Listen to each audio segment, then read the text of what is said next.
Hello everyone, welcome back. Class 11th accountancy में हमारा topic चल रहा है, topic number 3, that is theory base of accounting, या हम इसको बोल सकते हैं अकाउंटिंग प्रिंसिपल्स और अकाउंटिंग कंसेप्ट्स एंड कन्वेंशंस, ऐसा भी बोला जाता है इसको। ओके, प्रीवियस लेक्चर्स में हम ऑलरेडी 3-4 प्रिंसिपल्स डिस्कस कर चुके हैं। इस लेक्चर में अब हम डिस्कस करेंगे एक और important principle, that is money measurement principal.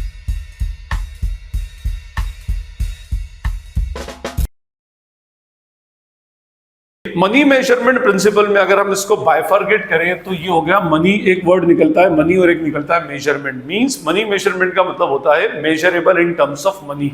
तो इस प्रिंसिपल के अकॉर्डिंग एक्चुअली ये बोला जाता है only those transactions are recordable in books of account which are measurable in terms of money.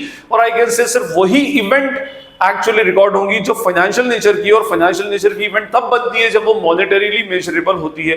तो अकाउंट्स एक्चुअली सिर्फ उन्हीं ट्रांजैक्शन को और उन्हीं इवेंट्स को रिकॉर्ड करेगा जो मॉनेटरीली मेजरेबल हो, क्योंकि अगर वो मॉनेटरीली मेजरेबल है तो ही वो फाइनेंशियल ट्रांजैक्शन है, और वो फाइनेंशियल ट्रांजैक्शन है तो ही वो क्या है, बुक्स ऑफ अकाउंट्स में रिकॉर्डेबल है। आपको याद हो, हमने हमारे क्लास 11th अकाउंटेंसी के जो स्टार्टिंग से अगर आप लेक्चर देखें तो लेक्चर नंबर 2 के अंदर हमने पढ़ा था अकाउंटिंग प्रोसेस और वी कैन से कैरेक्टरिस्टिक्स और फीचर्स ऑफ अकाउंटिंग।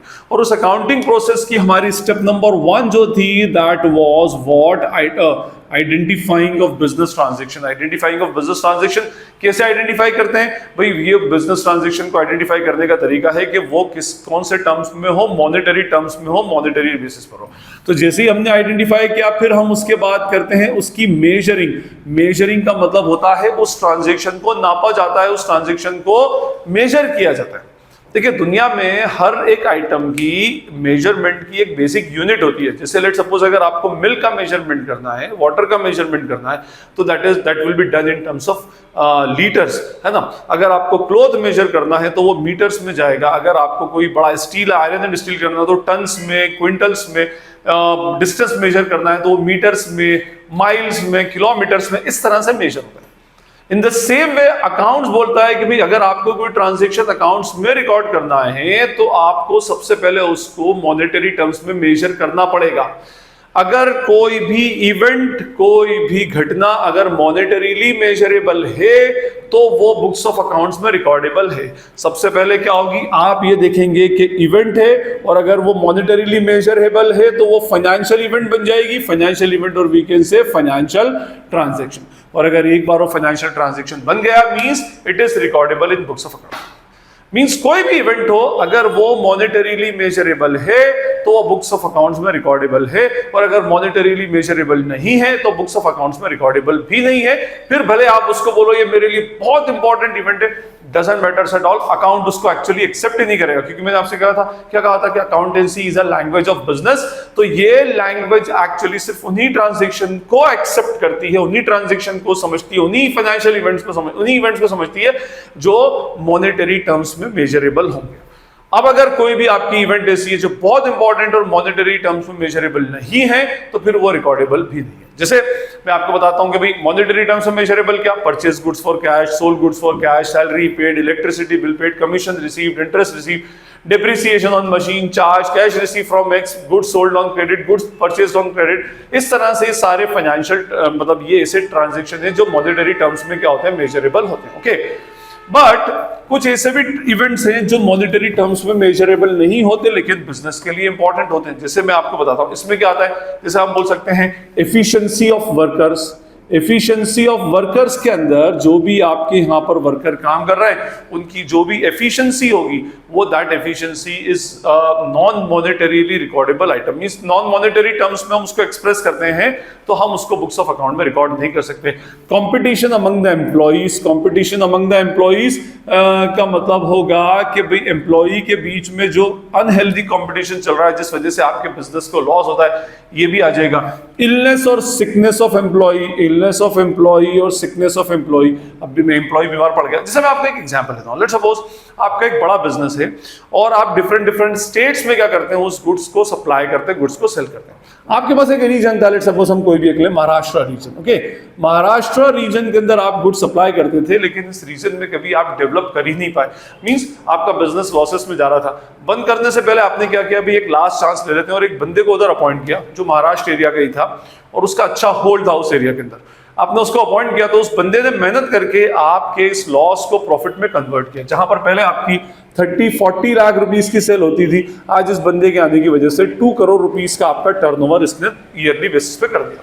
और लास्ट 4-5 साल से बंदा कंटिन्यूअसली मेहनत कर रहा है और आपको उस टेरिटरी को आपने क्यों क्या कर दिया, उसने लॉस से प्रॉफिट में कन्वर्ट कर दिया। मींस 30-40 लाख रुपीस का टर्नओवर 2 करोड़ रुपए के टर्नओवर में कन्वर्ट कर दिया। अब हुआ ये कि इसका इस पर्टिकुलर रीजन के ऊपर पूरा होल्ड है, अपने आप में पूरा होल्ड ये करके चलता है और मैक्सिमम कस्टमर जो होते हैं वो उसी को जानते हैं।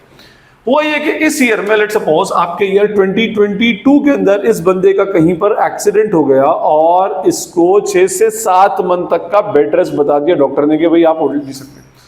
और during the period of 6 to 7 months उसने बिजनेस में एक्टिवली पार्टिसिपेट ही नहीं किया, उसकी जगह पर आपको रिप्लेसमेंट में एक बंदे को दूसरे को अपॉइंट करना पड़ा, जो नया बंदा था, जो इसकी तरह एक्टिव नहीं था और इसकी तरह उस एरिया को जानता नहीं था। ओके, उसके आने की वजह से आपका ये 2 करोड़ का टर्नओवर मान लो पूरा जब साल 2022 कंप्लीट हुआ तो आपका जो टर्नओवर था वो 1.3 करोड़ का हो गया। मींस 70 लाख रुपीस की सेल्स का लॉस हुआ just because of illness of the employ. अब आपके अकाउंट्स के अंदर ये टर्नओवर तो दिखेगा कि भाई पिछले 4-5 से 2 करोड़, 2.1 करोड़, 1.9 करोड़, इसी एवरेज में एवरेज 2 करोड़ चल रहा था, जो अचानक से इस साल में डाउन होकर के 1.3 करोड़ हो गया।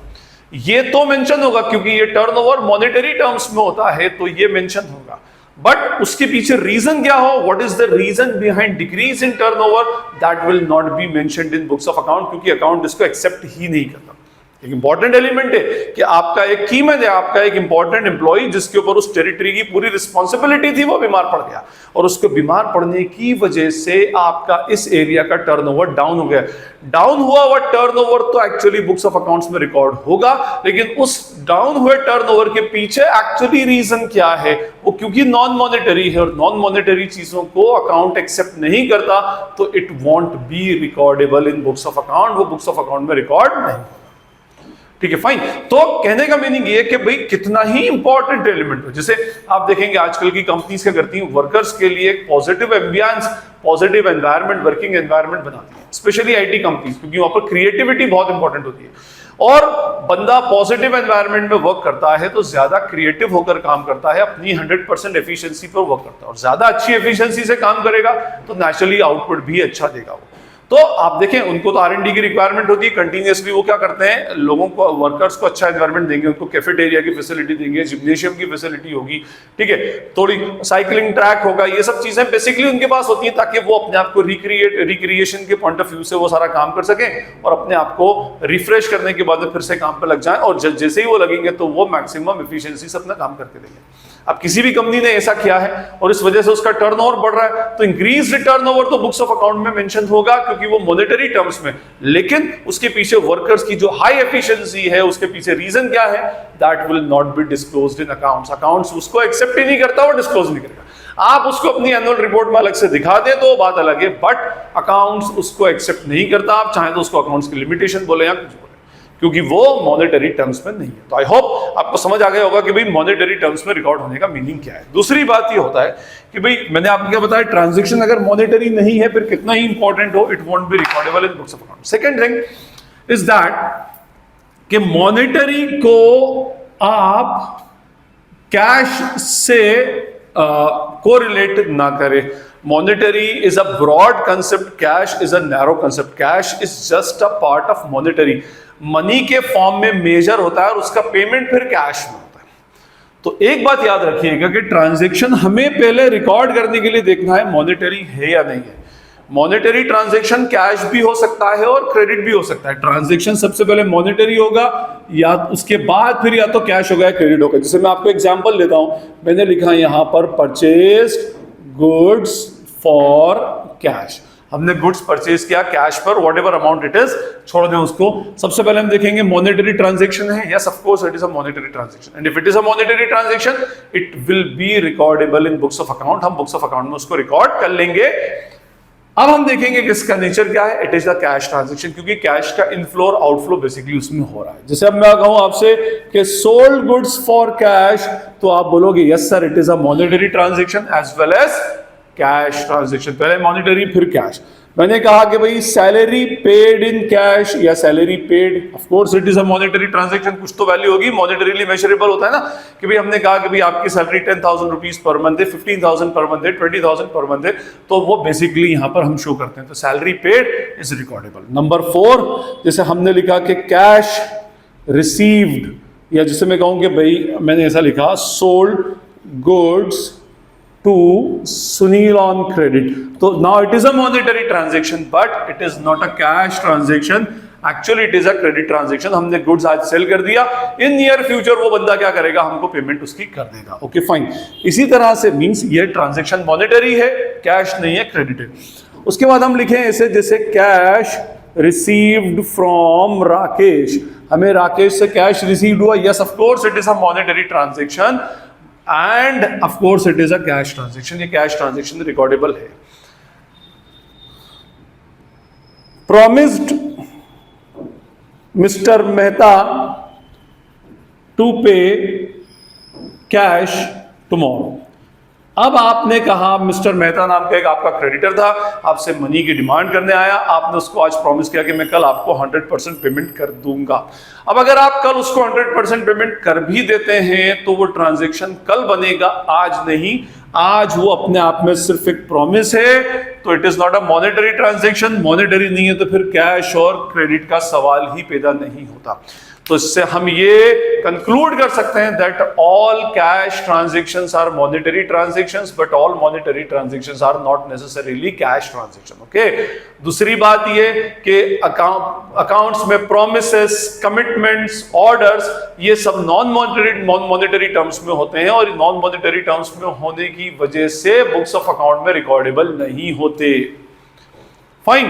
तो सबसे पहले ट्रांजैक्शन का मॉनेटरी होना इंपॉर्टेंट है, मॉनेटरी है तो रिकॉर्डेबल है, मॉनेटरी नहीं तो रिकॉर्डेबल भी नहीं। ओके। अच्छा, एक चीज और, ये तो मैंने पूरा कर दिया, एक चीज और मैं आपको लास्ट में सो बता देता हूं। देखिए होता क्या है कि अगर मॉनेटरी नहीं है तो मॉनेटरीली कन्वर्टेबल है क्या। जैसे मैंने कहा कि मैंने गुड्स परचेज किया, तो मैंने यहां लिखा परचेज्ड गुड्स। अब इतनी बात मैंने बोल दी तो आप बोलोगे sir yes of course it is a monetary transaction, बिल्कुल बनता है। क्या क्या बाय किया मैंने, let suppose 10 kilogram wheat buy किया, 10 किलोग्राम राइस बाय किया और 10 किलोग्राम ऑयल बाय किया। बोले रिकॉर्ड करो, तो अकाउंट बोलेगा मैं इसको भी रिकॉर्ड नहीं कर सकता क्योंकि मैंने अभी तक इसको मॉनेटरीली मेजर नहीं किया। मेजरमेंट की यूनिट है बट ये यूनिट मैं एक्सेप्ट नहीं करता। किलोग्राम, लीटर, मीटर मेरे लिए इंपॉर्टेंट नहीं, मेरे लिए तो इसको आप मनी में कन्वर्ट करो।